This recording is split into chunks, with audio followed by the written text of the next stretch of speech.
حالانکہ آج میں نے تمہارے گھر پر آ کر تمہاری بیوی سے ملاقات کی تھی۔ کیا تم میرے محلے میں رہتی ہو؟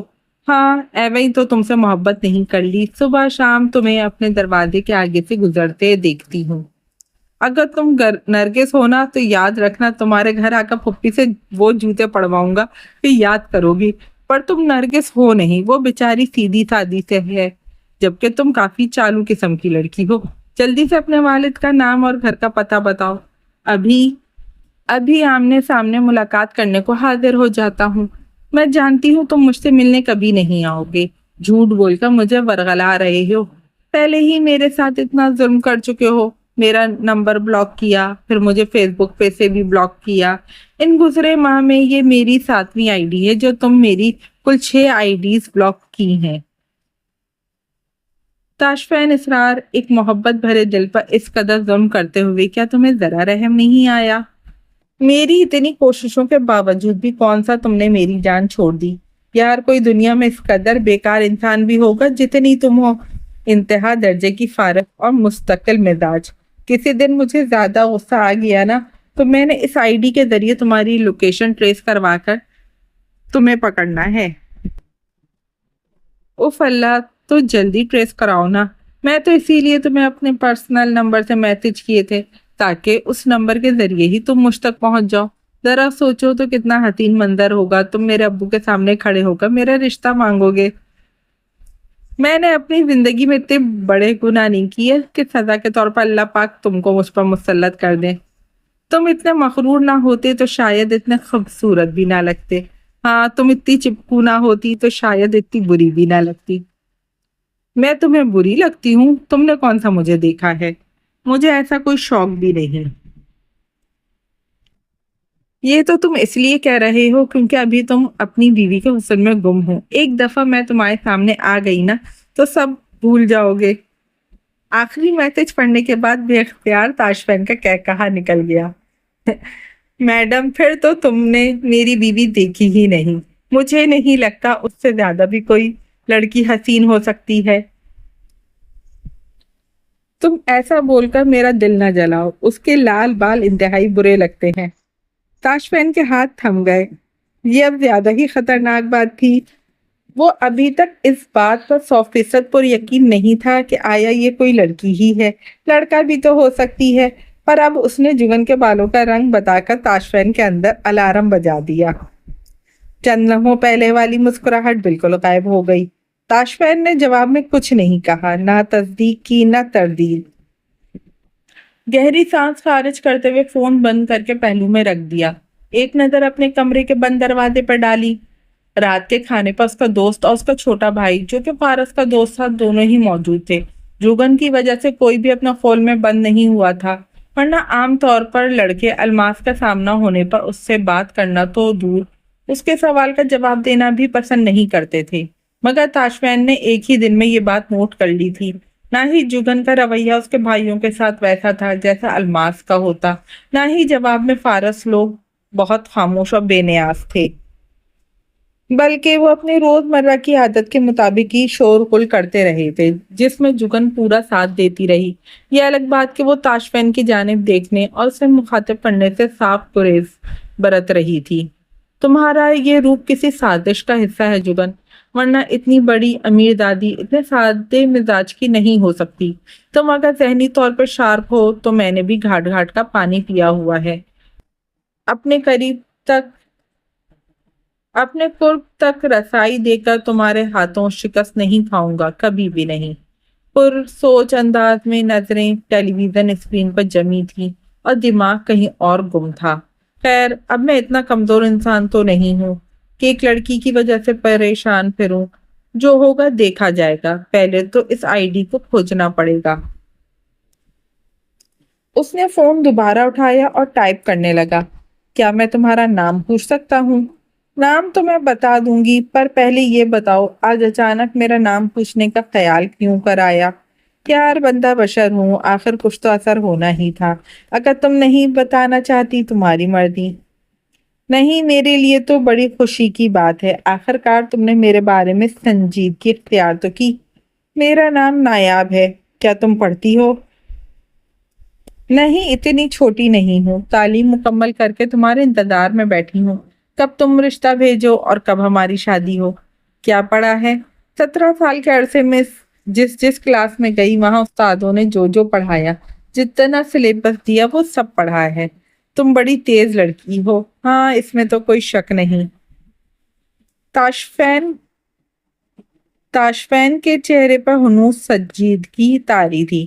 مزید کچھ کہنے کے بجائے اس نے موبائل جیب میں ڈالا، اٹھ کر ٹیلی ویژن بند کیا اور سونے کے لیے اپنے بھائیوں کے برابر آ کر اے سی والے کمرے میں کارپیٹ پہ لیٹ گیا۔ کچھ ہی دیر میں وہ نیند کی وادی میں اتر چکا تھا۔ صبح اس کی آنکھ عباس کے جگانے پہ کھلی۔ جگن نے بامشکل ایک آنکھ کھول کر اس کو دیکھا۔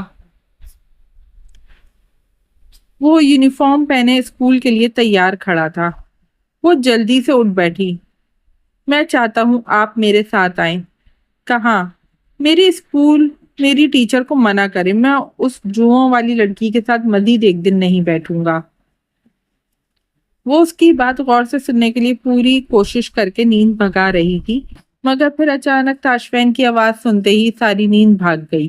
تبھی اس نے غور کیا، ایس پی صاحب اپنی وردی پہنے دروازے کے بیچوں بیچ بیداری سے شکل بنائے کھڑے تھے اور عباس سے ارشاد فرما رہے تھے، یار وہ ابھی سو رہی ہے، اٹھے گی پھر تیار ہوگی، ناشتہ کرے گی، اس لحاظ سے تو 12 تو ادھر ہی بج جانے ہیں، مجھے پہلے ہی دیر ہو رہی ہے، میرا ڈرائیور ادھر انتظار میں سوکھ رہا ہے۔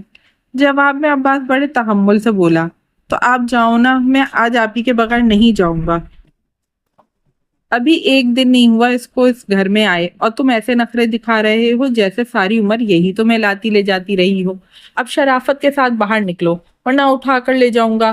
مانا کہ کالی اور خاکی وردی پر کالا ہیٹ پہنے لاٹ صاحب مردانہ حسن کا مرقع لگ رہے تھے، جس کو بس دیکھتے ہی رہنے کو جی چاہے۔ پر دوسرے صورتحال بھی توجہ طلب تھی، اس لیے وہ بستر سے نکلتے ہوئے بولی، اگر عباس آپ کے ساتھ جانا نہیں چاہتا تو کیوں زبردستی کر رہے ہیں، میں چھوڑ آتی ہوں۔ ایس پی نے انگلی اٹھا کر وارننگ دی، تمہارے ساتھ میں بات نہیں کر رہا، لہذا تم خاموش رہو۔ عباشو تم باہر آ رہے ہو یا میں اندر آؤں؟ عباس نے ایک دفعہ غور سے بڑے بھائی کی جانب دیکھا، اگلے ہی پل منہ لٹکا کر باہر چل پڑا۔ اس گھر میں کوئی چاہتا ہی نہیں کہ میں جنٹل مین بنوں، اسکول بھی ایسے بھیجتے ہیں جہاں لڑکوں سے زیادہ لڑکیاں ہیں، اب جوے نہ پڑے تو اور کیا ہو، پھر مجھے ہی گندا بکتے ہیں۔ وہ تاشفین کے آگے آگے بڑبڑاتا ہوا بیرونی دروازہ عبور کر گیا۔ تاشفین دروازے کے قریب تھما اور وہ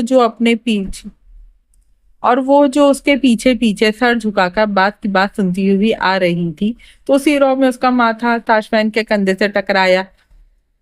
وہ گھوما اور انگلی کے اشارے سے جگن کی توجہ اسی کے حلیے کی جانب دلواتے ہوئے یاد دہانی کروائی، یہ تمہارے ابا کا مینشن نہیں، جہاں جب جی چاہا جیسے جی چاہا منہ اٹھا کر چل دے، آئندہ خیال رکھنا۔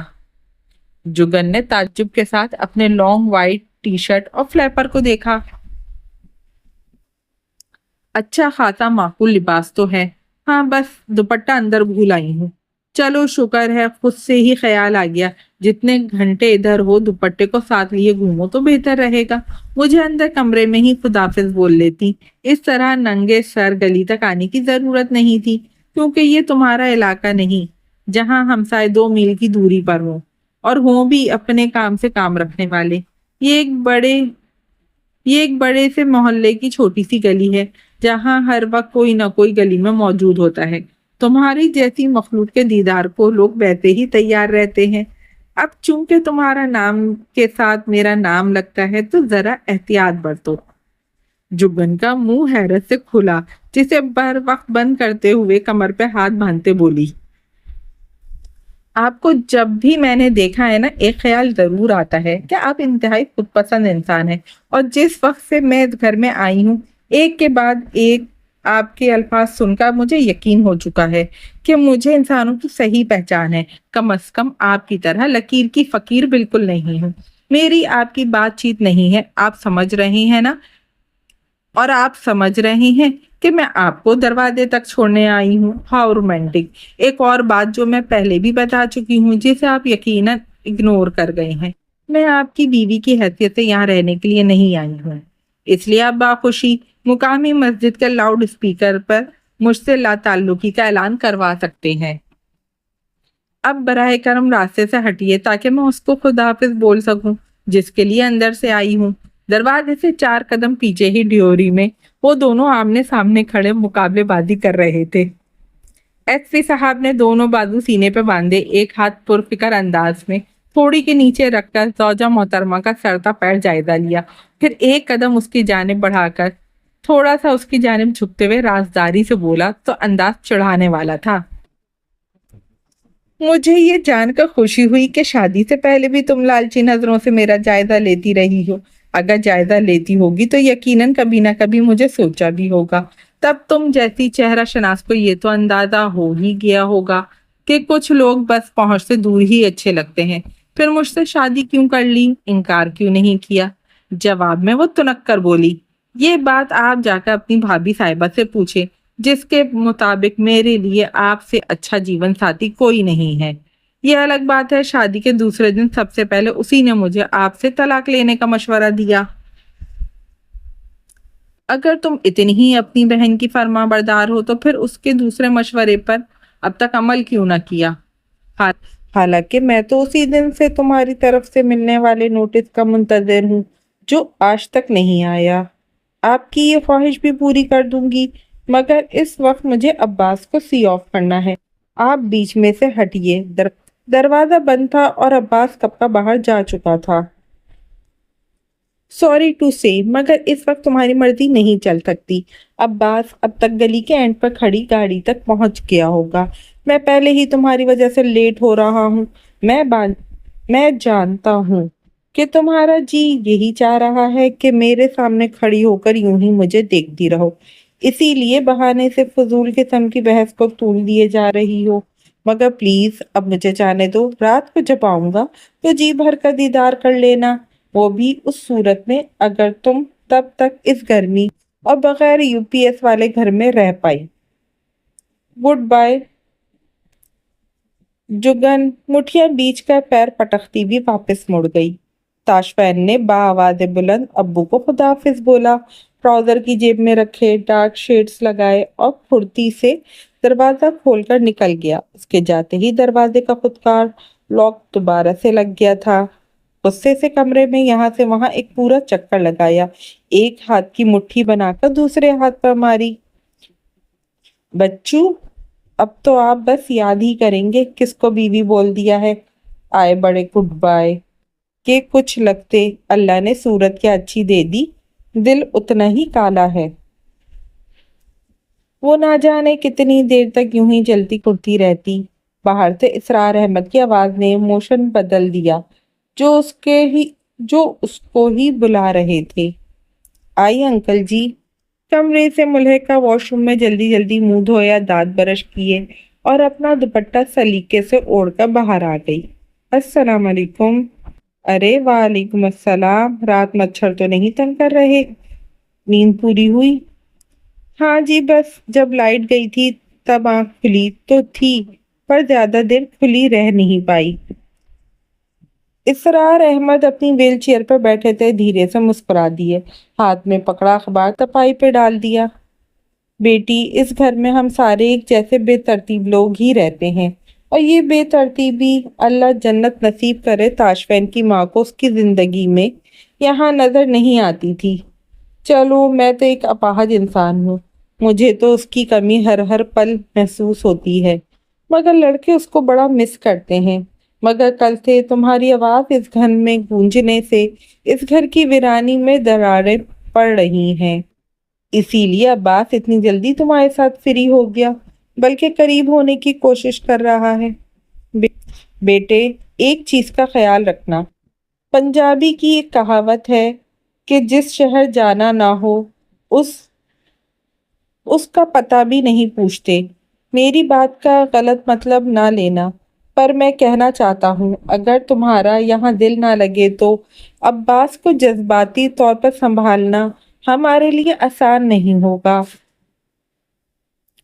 ان کی بات سے زیادہ ان کے محتاط اور مہذب انداز پر جگن کو رونا آیا۔ جواب میں صرف دھیرے سے اسبات میں سر ہی ہلا پائی۔